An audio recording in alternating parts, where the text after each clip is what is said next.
پانی جو ہر وقت حضرت عباس کے روزے کا طواف کرتا رہتا ہے، یہ کب سے ہے، کیسے ہے، کیوں ہے، کوئی نہیں جانتا۔ آج آپ کو مولا غازی عباس علمبردار علیہ السلام کی قبر اقدس کا سرداب اور پانی کے بارے میں بتایا جائے گا۔ عراق میں موجود زمین کے اندر کا پانی تقریباً سب جگہ پر ہی نمکین، کھارا اور پینے کے قابل نہیں، لیکن حضرت عباس علیہ السلام کی قبر اقدس والے سرداب میں موجود پانی انتہائی خوش ذائقہ اور بہت شفاف ہے، اور اتنی مدت گزرنے کے باوجود اس کی رنگت اور ذائقے میں کوئی فرق نہیں آیا، اور بہت زیادہ وہاں سے پانی لینے کے باوجود بھی ختم یا کم نہیں ہوا۔ اگر ہم اس پانی کے راز کو جاننا چاہیں تو ظاہری طور پر اس پانی کی اس طرح موجودگی کا راز اب تک کسی کو بھی معلوم نہیں ہو سکا، بس خدا اور اس کے خاص بندے ہی اس پانی کی اصل راز کو جانتے ہیں۔ دوستو، ویڈیو میں آگے بڑھنے سے پہلے ہم اپنے نئے آنے والے ساتھیوں سے درخواست کرتے ہیں کہ ہمارا چینل سبسکرائب کر لیں اور ساتھ موجود گھنٹی کی علامت کو بھی دبا دیں۔ جیسا کہ پہلے بتایا گیا ہے کہ عراق میں موجود زمین کے اندر کا پانی تقریباً سب جگہ پر ہی نمکین، کھارا اور پینے کے قابل نہیں ہے، لیکن حضرت عباس علیہ السلام کی قبر اقدس والے سرداب میں موجود پانی انتہائی خوش ذائقہ اور بہت شفاف ہے، اور اتنی مدت گزرنے کے باوجود اس کی رنگت اور ذائقے میں کوئی فرق نہیں آیا، اور بہت زیادہ وہاں سے پانی لینے کے باوجود بھی ختم یا کم نہیں ہوا۔ ہو سکتا ہے کہ کربلا کے میدان میں شدید پیاس کے باوجود بھی حضرت عباس علیہ السلام نے پانی پر قبضہ کرنے کے بعد اپنے آقا حسین علیہ السلام اور ان کے اہل و عیال کی پیاس کو مد نظر رکھتے ہوئے پانی نہیں پیا تھا، لہٰذا اس مرتبہ شاید خود ہی پانی حضرت عباس علیہ السلام کے پاس چل کر آ گیا ہے۔ اس پانی کے بارے میں گفتگو کرنے سے پہلے ضروری ہے کہ پہلے اس سرداب کے بارے میں کچھ بیان کیا جائے۔ حضرت عباس علیہ السلام کے روضہ مبارک کا ایک سب سے اہم حصہ سرداب ہے، جہاں حضرت عباس علیہ السلام کی حقیقی قبر اقدس موجود ہے۔ یہ سرداب 8ویں صدی ہجری میں بنایا گیا تھا، لہٰذا اس زمانے کے فن تعمیر کے مطابق اوپر والے حصے کی نسبت سرداب کی دیواریں انتہائی عریض اور موٹی بنائی گئی ہیں، بلکہ اوپر والی عمارت کی دیواریں سرداب کی دیواروں کی آدھی چوڑائی سے بھی کم موٹی ہیں، لہٰذا اس وجہ سے قبر مبارک والا پورا سرداب اوپر والی عمارت کے برعکس بہت ہی تنگ ہے۔ اس میں موجود گیلریاں اور راستے دیواروں کی بہت زیادہ چوڑائی کی وجہ سے تنگ گلیوں کے مشابہ ہیں۔ سرداب کی عمارت کے بارے میں بیان کرتے وقت ہم کوشش کریں گے کہ حرم کے نئے ادارے کے زیر نگرانی، جو کہ 2 جنوری 2008 سے عراقی کمپنی شرکت الحلو العرقیہ کی طرف سے کی جانے والی سرداب میں ترمیم اور تعمیر کو بیان کرنے کے ساتھ ساتھ اس جدید ترمیم اور تعمیر سے پہلے والی حالت کو بھی بیان کریں۔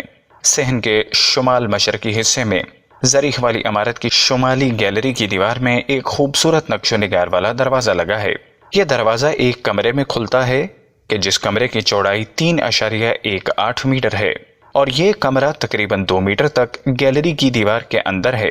اس کمرے کی دیواروں پر فرش سے لے کر 2 میٹر اوپر تک سنگ مرمر لگا ہوا تھا، کہ جس کو ہٹا کر اس کی جگہ نیا اور اعلیٰ درجے کا سنگ مرمر لگا دیا گیا ہے، اور سنگ مرمر سے اوپر والا حصہ پہلے فقط ایک سفید دیوار تھی، لیکن اب ایک نیا سنگ مرمر لگانے کے بعد ساری دیوار کو آئینوں اور کرسٹل کے ٹکڑوں سے مزین کر دیا گیا، اور یہ سارا کام 2008 کے نصف میں مذکور شدہ منصوبے کے تحت ہوا۔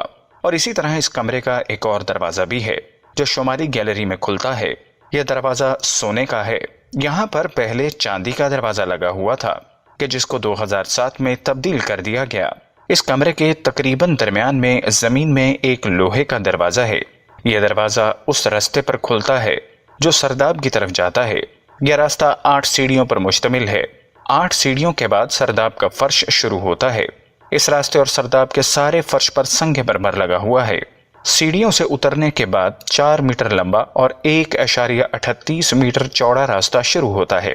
اس 4 میٹر لمبے راستے کے ختم ہونے کے بعد زریح والی عمارت میں موجود گیلری کا سرداب والا حصہ شروع ہوتا ہے، جو چاروں طرف گھومنے کے بعد سرداب کی ابتدا والے راستے پر ختم ہوتا ہے۔ اوپر والی گیلریوں کے نیچے سرداب میں بھی گیلریاں ہیں۔ ہم ان کو سرداب والی گیلری یا سفلی رواق سے تعبیر کر سکتے ہیں۔ سرداب والی گیلری کافی تنگ ہے، اور بعض جگہ اس گیلری کی چوڑائی میں غیر محسوس سا اضافہ بھی محسوس ہوتا ہے۔ سرداب میں موجود گیلری کی چوڑائی 1.27 میٹر سے لے کر 1.38 میٹر تک ہے۔ سرداب والی گیلری میں بعض جگہ قبریں بھی ہیں۔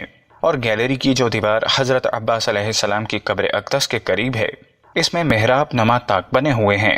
بعد میں ان کے سامنے دیوار بنا کر انہیں بند کر دیا گیا تھا، لیکن مذکورہ منصوبے کے تحت اس دیوار کو ختم کر کے نئی دیوار بنائی گئی ہے اور اس دیوار میں سوراخ رکھے گئے ہیں۔ سنگ مرمر لگانے کے بعد سرداب کی گیلری مزید 10 سینٹی میٹر تنگ ہو گئی اور یہ سنگ مرمر بھی مذکورہ منصوبے کے تحت ہی لگایا گیا تھا۔ سرداب میں بنے ہوئے محراب نما طاقوں کی تعداد 13 ہے اور یہ سب پیمائش میں ایک دوسرے سے مختلف ہیں۔ ان میں سے 2 سرداب کی شمالی گیلری میں ہیں، ان میں سے ایک ہوا کے لیے بنائے گئے شمالی روشن دان کے مشرق میں ہے اور دوسرا مغرب میں ہے، اور 3 محراب نما طاق مغربی گیلری میں ہیں، ان میں سے 2 ہوا کے لیے بنائے گئے۔ شیخ عباس 36 سال تک علمبردار کربلا حضرت ابو الفضل العباس علیہ السلام کے حرم کے خادم رہے ہیں۔ ان کی عمر 74 سال ہے۔ انہوں نے حضرت عباس علیہ السلام کی زریح کے ارد گرد جاری پانی کے بارے میں تشریح کرتے ہوئے کہا کہ پہلے 2 چشمہ سرداب مطہر کے موجود تھے۔ 400 سال پہلے یہ پانی یہاں موجود تھا جب پائپ لائنوں کا وجود نہیں تھا۔ پانی ایک طرف سے نکل کر دوسری جانب بہہ جاتا تھا۔ اس پانی کا مزہ معدنی پانی سے بھی زیادہ خوشگوار تھا۔ اس سرداب کی سیڑھیاں تھیں، لوگ اس پانی سے تبرک کے طور پر استفادہ کرتے تھے۔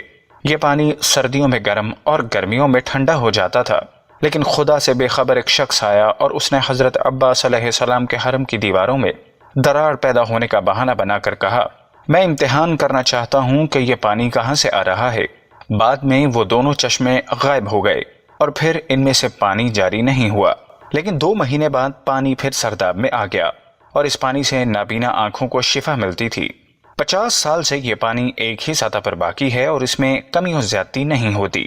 شیخ عباس نے کہا کہ اگر پانی 10 دن تک کسی جگہ رکا رہے تو وہ سڑ جاتا ہے، لیکن یہ پانی عروضی دروازہ بند ہونے کے باوجود گلاب کی طرح معطر اور خوشبودار ہے۔ اس نے کہا اگرچہ یہ پانی راکد ہے لیکن اس کے رنگ اور طعم میں کوئی فرق نہیں پڑتا، اور اس کی دوسری خصوصیت یہ ہے کہ پانی کی سطح حضرت عباس کی قبر مبارک سے بلند ہے، لیکن پانی قبر کے ارد گرد دیوار سے قبر میں داخل نہیں ہوتا۔ کیا ہی خوبصورت معجزہ ہے کہ پانی قبر کے ارد گرد دیوار سے قبر میں داخل نہیں ہوتا۔